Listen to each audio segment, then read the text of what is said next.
Darksiders, an action-adventure game where you play as War, one of the horsemen of the apocalypse, and hack and slash countless enemies while solving puzzles in a game which closely resembles another popular game and other popular games which have copied other popular games. It's what I would just call the God of War style: tricky, challenging, massive, and over-the-top violent.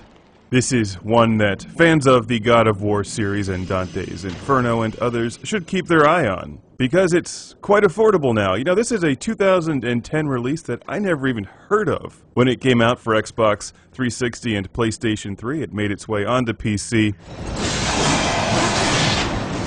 And I discovered it while reviewing games for the OnLive game service. It's published by THQ, one of the early adopters of OnLive. Darksiders plays really well. If you're familiar with those other games, you'll jump right in and pick this one up. It uses many of the same strategies and tactics. It can be a little bit buggy at times, like this part here where I needed a sword to put into the statue and the sword just vanished halfway through the battle, making me repeat it. It's kind of annoying. No vanishing swords next time, please. I hear there's a sequel in development. Ooh, I do like the horn that you blow into people's faces and stun them. I could have gone for an attack banjo as well, like a one-man band killing machine. There could be other weapons like a death boomerang tambourine that you throw at enemies, cut their head off, and it flies back to you so you can continue playing it, but in all seriousness, that would have at least set this game apart from its competition. The problem with Darksiders, if it has a problem, other than the vanishing sword, is that it gets lost in the competition because it's so similar to both God of War and Dante's Inferno. Yes, there's differences, and if you really love the game, you'll see what they are as you play through it. But stylistically, it's a bit bland, and it's like, I've been there before. If only I could punch a chest so that glowing green orbs flew out of it and restored my health. Anyway, the good news is a year after its release, it's in the bargain bin, and it's on OnLive, which itself is a bargain.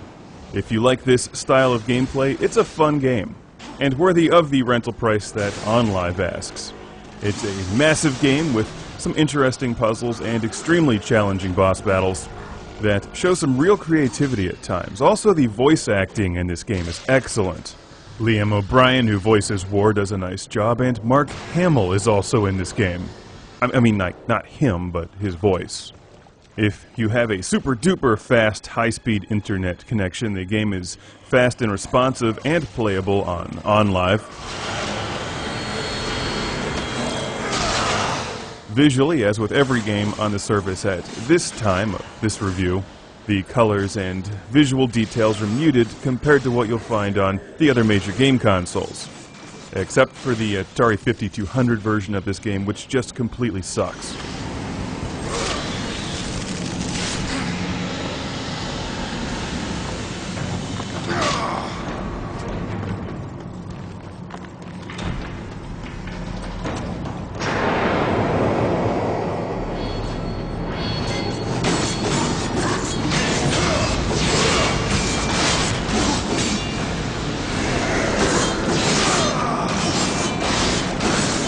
Hey, shopping! No surprise here. As you play through the game, everything becomes stronger, you buy new weapons, new attack moves. Darksiders is predictable and familiar. It's like an old friend who's just wearing a different shirt.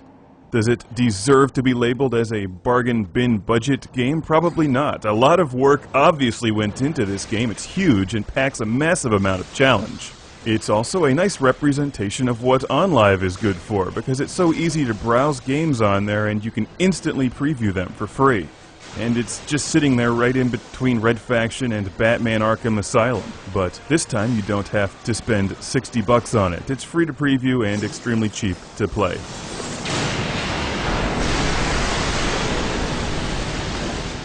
As I also mentioned, for the other game consoles, it's in the bargain budget bin.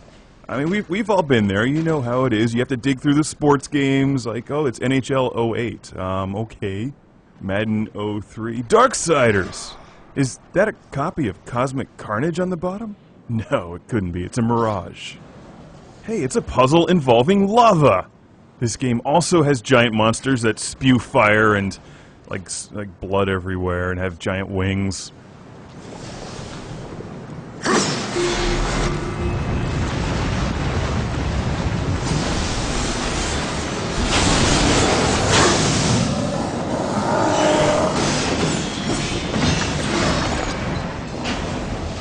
Oh yeah, the swordplay controls are pretty good, and they're certainly predictable, but the throwing controls are tricky, to say the least.